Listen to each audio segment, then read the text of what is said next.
Hello, hello, D&Ders, RPGers, Game Masters, Dungeon Masters, and the like. So this is part two. I'm talking about White Star by James Spahn. It's going to pick up like where I left off in the last one. I thought about just kind of going out of order, but I think I just might go through the whole book because it's interesting. It's a fascinating read. Some of the stuff I'll just go quickly through because like you're smart to read yourself. I highly advise getting it. Now I went to drive through RPG, and you can get the PDF. It's like pay what you want, or pay what you will. So that's up to you.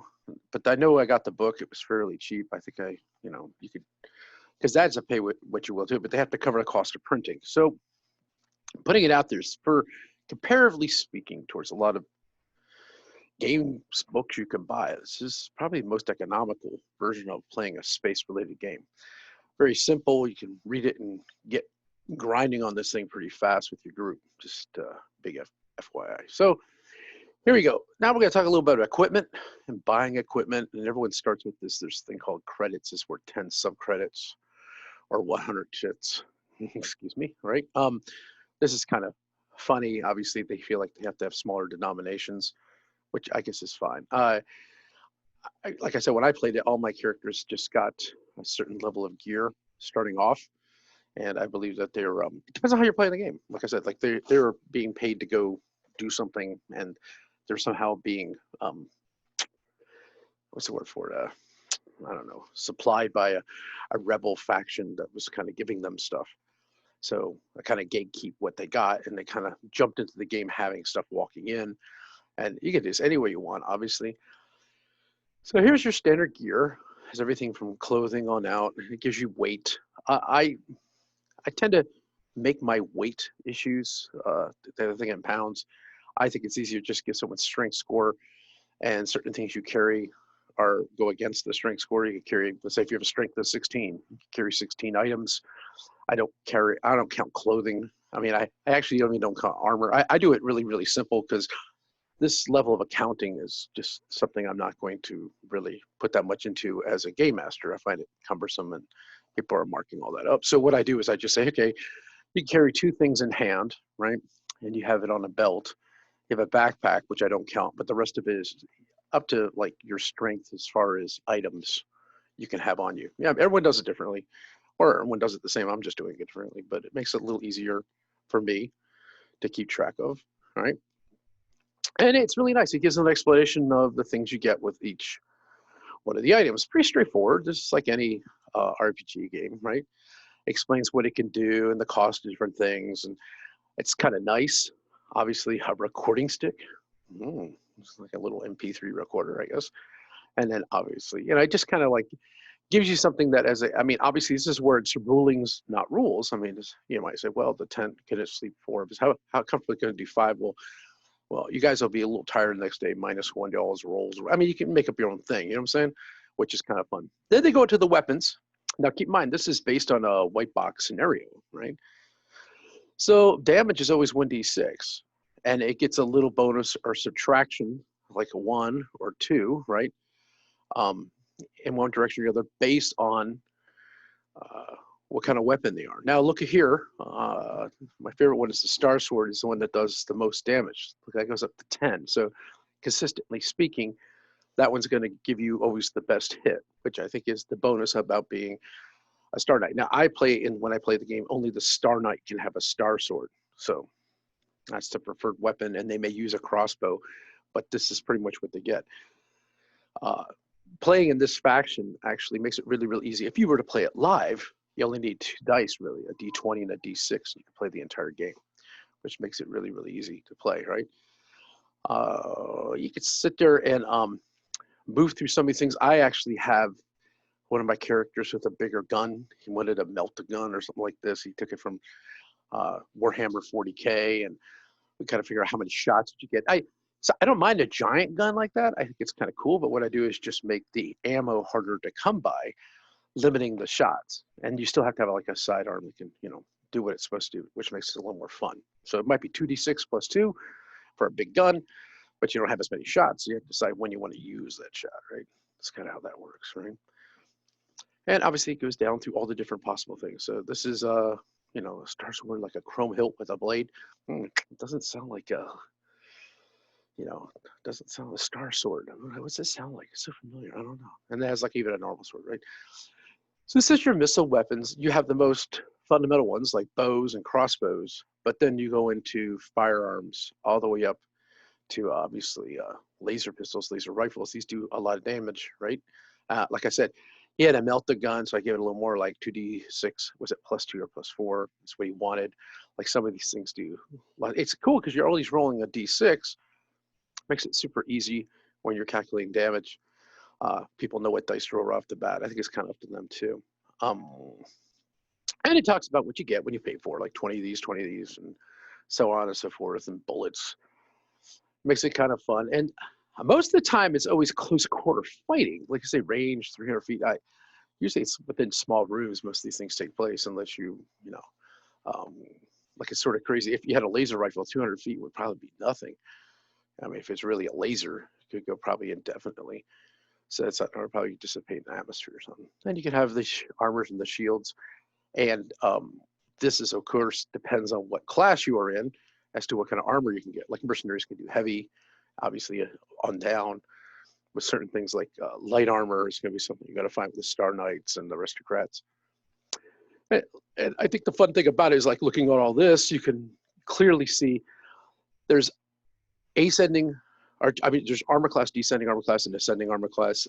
For those that still use descending armor class or just armor class, gotta love you. I find it so hard to convince people that's a way of going. I just kind of use, I guess I just kind of incorporate ascending armor class. It's easier for people to see. If I have to make a roll with a group of people in a fight, I have 6 characters. I roll 6 colored dice, and each of the colored dice responds to a character that's being shot at.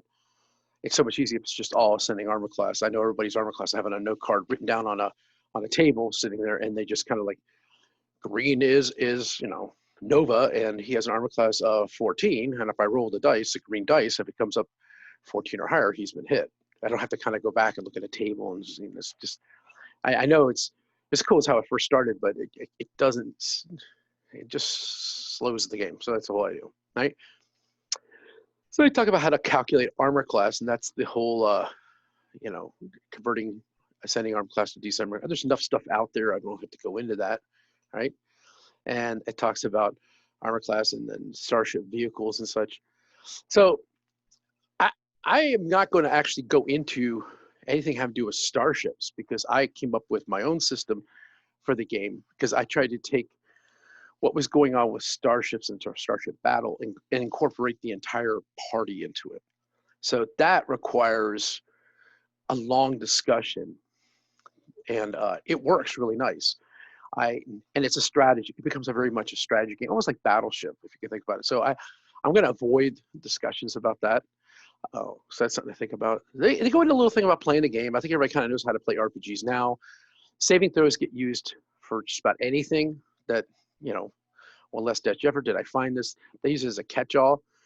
And I think sometimes they even use it for skill checks. So I changed that a little bit, you know, that kind of works. It talks about surprise, everybody does surprise. It's kind of like, you know, same thing in White Box or anything with D&D. And I love the artwork in this book. It's so cool. And I actually took this guy, cut him out, and put this in paint. He became one of the soldiers I constantly use in Roll20. So he right there is going to be one of the bad guys, right? So I keep him moving about, doing his thing. I'll show you my Roll20 pages, what they look like. And now here we have movement rates, okay? Being totally demanding on the amount of weight that's actually being carried. I really kind of come down on that when they actually start. It's more cumbersome. Like if someone has a laser rifle, but now they're going to carry this hard drive that weighs 50 pounds, well, you're not going to be really using your laser rifle to be carrying it. So, because one of those things, can you slick it over one back guy with one giant hard drive on his back carrying a pistol? Yeah, what's your strength? Let's see how that works. So, and I make them do a strength skill roll to do that. So this is cool. This is your standard stuff that you see in White Box or even Swords of Wizardry. And then these different types of movement. I think all these things are put in there for those that have never played, such as Swords of Wizardry or White Box kind of thing, that this is their only means. If this was the only thing you had to play the game, you would want these things in here. But a lot of people kind of know they're actually the typical things written in the book, just letting you know. And then they talk about experience points. And I know for other people, I sometimes I've gone from using a giant Excel spreadsheet to, everyone gets their scores. What did you get? What you get? Tallied up. And as they go through things, they level. Just once you hit it, you're leveled. And some people are saying, oh, no, you have to go back to town. That's, this debate on these things. I think, so what? But my thing is you've already earned the experience. You've killed this monster, and took that treasure. You have the experience, you get it, right? So, and sometimes I like to have the whole party leveling at the same time, because the sheer fact it keeps it. Disparaging notion is when two people are in the same party and one's gone up 2 levels and you're still back 1 level, they're getting all these bonuses and you're not, but then it gets harder for them to climb. I get it, but sometimes it's just easier just to have everybody going up at the same time and just kind of make it, okay, after 2 or 3 modules, everyone's going from first level, second level. I think the problem with leveling is the power climb. I mean, they start getting like bigger and bigger, and it's harder to keep them entertained. The other thing is the hit points. I don't like to give out that many hit points. I've looked at several days of Sunday, especially when we played Curse of Strahd. A barbarian had like 126 hit points, and he fell down 80 feet or something, didn't die. Like things like this guy. That's towards the end. He was like 10th level. I don't know what he was, but so I kind of cap the hit points. Once you get to a certain thing, you're at your max. So that's preference based on the game master. And I think it keeps it a challenge for them. Then you can buy guys, or how would you say, these are called assistants, right? People kind of help you with your thing. So you have that going on. It's the same thing as any, how would you say, OSR, that you got to need help people to kind of help you with things. Well, I need a translator. How much does he cost? This how much he costs for how much? So many credits. This might be for what, a week? 1 week. Those are the credits for a week. I can get a sage. I can get an assassin. Buy an assassin for a week. And then you can buy class-based assistants. Once again, there's something to consider. It depends on, like, if you have 1 or 2 people wanting to play the game, well, you're going to need to bring yourself a mercenary. You're a pilot and you're a Star Knight. You need a mercenary. You need some guns. So how much will he cost per week? So this becomes the whole idea of a commodity.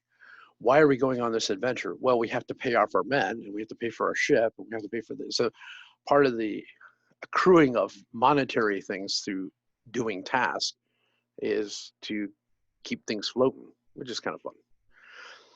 Now here's combat, and like I said, this pretty much follows straight out anything you've done with White Box or even Swords and Wizardry.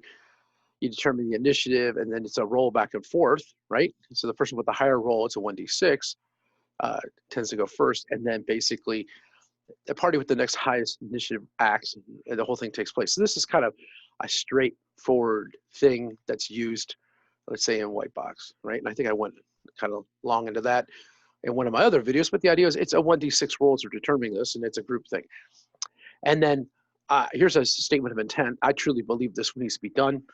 If you're going to play in the stuff, you have a party rolling against a bunch of adversaries, let's say some pirates, space pirates, right? Or 5 space pirates, and there's actually 3 party members. And if the party members roll first, who are they attacking? Everyone decide what they're going to do before the roll's made.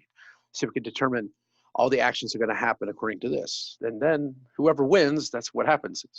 It makes the game flow easier than people changing their mind midstream. That's number 1.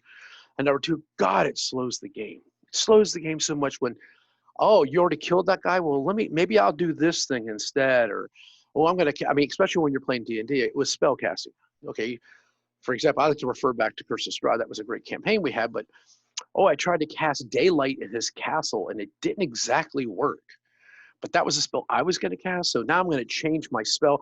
And what do? They grab their player's hand, they start flipping through, and they're 10, 15 minutes into and you're trying to move them along, and you don't want to be rude and ruin their fun, but it's like this thing where you kind of, everyone say what they're going to do, that's what you're going to do, and you can always nerf your spell and say, I'm not going to cast it, or nerf what you're going to do and pull something else. I let them only have one, I guess it was a default. If you change things, it can be melee contact with a close weapon. You can't change too radically something. Right? That's something that everyone does it differently. I don't like to wait for a table of 6, if everyone's changing their mind every time they go make a move, it makes it really hard. So everyone's got to determine what they're going to do, and I write it all down, and then we go. It's fun. It's way more fun. Way more. Let's just do it, right? So then you go to the attack roll, in which you're rolling 1d20. You get your basic bonus. Pretty straightforward. And then all of a sudden you have to compare it to the armor class. Here's the other guy. He's the other one I used in my roll 20, which I'll give you a look at. And this is kind of fun. Now you actually have strength bonuses to hit. So if you get strength, it's going to be used in the melee attacks. And for the one attacks with the missile, it will be dexterity's being used. Okay. Same thing as in D&D, right? And you get rate of fire. And this is where people can keep shooting all the time, burn out their energy cells. I pop it 2 rounds. I have 2 guns. It gets 2 range. I can shoot 4 times. Of course, the bad guys could do that too. So this is something you got to think about. When you're shooting, and obviously the range of shooting such things, right? So then they have this. Actually, I really don't pay too close attention to this. I know it sounds really strange. I just say you have to shoot within range. Most things aren't 4 times further. Or, I mean, I think mentally as a DM I do it, but I'm not really keeping track of exactly, oh, you're 180 meters, I guess that'd be like 360 feet or something, from, or even further than that, from your target. So I just kind of say, can I hit this or can I? Well, it's so far away, it's a -4 on that hit. I would kind of do that kind of stuff. So, like I said, they have it written out if you need it. If you're RAW kind of guy, rules is written. What is the rules? I mean, it's nice to have it written out, but as a dungeon master, you just kind of eyeball certain things. I don't get any complaints, so I guess I must be doing it pretty good. They talk about the conversion, which is kind of cool, right? This is a nice little table if you want to convert things back and forth. Okay, that's very straightforward when it comes to actually to playing the game. And of course, here's the fun part: negotiation, diplomacy. Sometimes you can talk yourself out of it, right? And that's what makes it fun. And that's when I do skill checks, and that'll be a totally different video because it makes it a little fun to find out whether or not they buy your lie. That's what I always say, right? Now here we talk about gifts and meditations, the aliens, mystics, Stardites. And some of these things, obviously, they have to be in the melee range, 10 feet. The Stardite suffers damage while activating. It's just like a spellcaster. Then it's just lost. And that makes sense, right? So you've been kind of inhibited from doing what you're intended to do by focus, right? Obviously, I like this one. I guess in 5e, you just roll with disadvantage if you're going against an invisible employee, which means you roll 2 dice, take the lesser one. I prefer like this one, you just roll, and then it's just -4 to your hit. Maybe it's some people don't like doing math. I think it's real easy, right? If it's other factors, you can bring it up or bring it down. Just it's fairness, of course. It talks about character movement and morale, right? And morale is determined by saving throw. So if they're getting the numbers are getting beat down pretty bad, let's say you have 6 space pirates and all of a sudden half of them are gone, you're down to 3. You do a saving throw. And you can do group saving throw, or sometimes, or you can do each one of them do a saving throw. So who's going to stay and keep fighting, and if they fail it, they start to run off, and the other group gets an attack opportunity if that's the way you're playing it. And here's the natural 20s, right, and 1s. Max 20 gets you full damage. That's how I play it, and I try not to use anything with fumbles. So they don't have a whole ton of hit points, right? So you don't have to have double damage, right? So I play, if you have a 2d6 gun, let's say a laser rifle, and you roll a 20, you automatically get 12 hit points worth of damage on your target. It makes it easier instead of having to roll and then multiply it. It's just also, I got max. That's it. Okay, so that's the way I do it because the hit points are not that high in this game where you would want to roll and add a bunch of stuff. Totally up to the game master, right? That's just how it goes, right? I think, who is it? Matthew Finch, he says that they don't really do double damage when we get a plus something on your hit. I think with Swords and Wizardry, because they thought that double damage was too much for the nature of the game. So if you want to go back and look at that, that's fine. A lot of people like the double damage thing. So I think I kind of like adopted my own way of doing it. House rules with death. If you go to 0, technically you should be dead, but here you can go down and you go down to whatever you're a minus for every level. That's something I've seen played, right? Down to -4 hit points if you were a 4th level character. All right, so this is fun. And it depends the type of, really depends on your party. If you go all the way down, you might want to play it that they go all the way down. If they get brought back, somehow the technology in the future is so much better. You can bring someone back and you have a certain amount of bringbacks, but when you bring back, you don't have as many levels. You've lost some levels in this thing. I mean, you could do a lot of things where you don't have to totally destroy the character. That's the concept. And you can bring them back. The people are really kind of enjoyed. I really, really enjoyed playing this mercenary. I liked him. He did all this stuff. He was awesome. And I don't want to come back out with a new character because I'm invested in it. Because, okay, he died, he comes back, he's now down a level or 2 levels, or half level, whatever. You can come up with your own idea of doing these things. It depends on your party, obviously. It makes it much more fun. Healing. This is, yeah, if you're going to be this rule, it depends on what you're doing, obviously. The healing, I like their thing they have for healing. Let's go back down here. They have 1 hit point a day, and you have to wait 4 weeks for all your hit points to get back. What I do, and that's entirely up to you, is that they can bind wounds directly after battle, okay? And they can roll 1d6 to see how many hit points they got back. I give them that. The second thing I like to do is at the end of the day, they get the roll for their hit dice. Now, I always run it per session. The reason why I do that is because it may be 2-3 weeks before we play again, and I can't keep track of, because these games, I have several different games going on asynchronously, so I don't know which one I'm playing at one time. Hey, we're going to play White Star this time, and there's a different group for each one. They come back. They're always, I keep track of their hit points, but they have to roll back 1d6 for their hit points. If they bind wounds, they get 1d6 back for that. But they should come back up to healing, and this is just something I do. Most of the time, I just forgot how many hit points they were down since the last.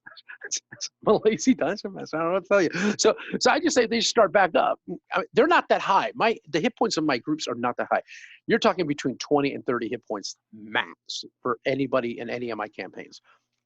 That's an intention based on the fact that they still have to fear the concept of death. If you lose all those in a game, you're perished, right? So they don't want to die.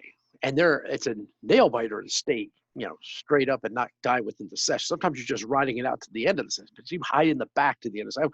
And then at the end of the session, we come back and I say, well, this is the deal. We're starting over next time. And I kind of do that with all spells too. You don't rest and get back your meditations or anything like that. Whatever you got, it's the only thing you got till the end of the session. So when you do things like this, it's so much easier to manage as a game master. You might say, well, that really sucks. I mean, they can't take a short rest and he does a meditation to get back all these things. No, that's all you got. So use them wisely. I mean, it's a goddess. It gives with one hand. By the time the next session starts, I'm juiced back up. But everything you do has there's a lot of strategy in what you're doing now. Now you have to think, this has got to ride me the whole night. If we're starting this game, let's say we're playing a roll 20, we're starting at 7. We're going to go to 11. We take one break. We're going to go walk the dogs. By the time I go walk those dogs, if you're like, damn, I'm down half my hit points and I've already bound my wounds, so I've used those up, and I'm going to sit right now on a break. Maybe I should just roll this 1d6, keep my hit. It lets them kind of predict where they're going to be. And after that, we just start back up. It seems to be working, so I'm just not going to really mess with it. Obviously, everybody has their way of doing it. I don't like to kill off characters. I mean, people think I'm a character murderer. I'm not. I roll the dice. Everybody sees the hit. I'm not going to squash that part. So for this one, I don't mind making a little nerfy. With this thing with you start all over. You get them up. You end the night with 1 hit point. The next day when we start this back up, you're fully rested. You get all your stuff. It just seems to work. I don't know. So, like I said, everyone's different. And this at least gives you a parameter by which you to play your game and decide what you want to do. They use a 2d4. The reason why I don't do this is because I'm just trying to make everything 1d6 rules. I mean, you can use 1d4. I think everybody should just use, and I have it on their score sheet. You do roll 20. It's all 1d6 for stuff. So probably in the next video, whenever I end this one, I will show what the other end is, the sheet on roll 20, what it looks like.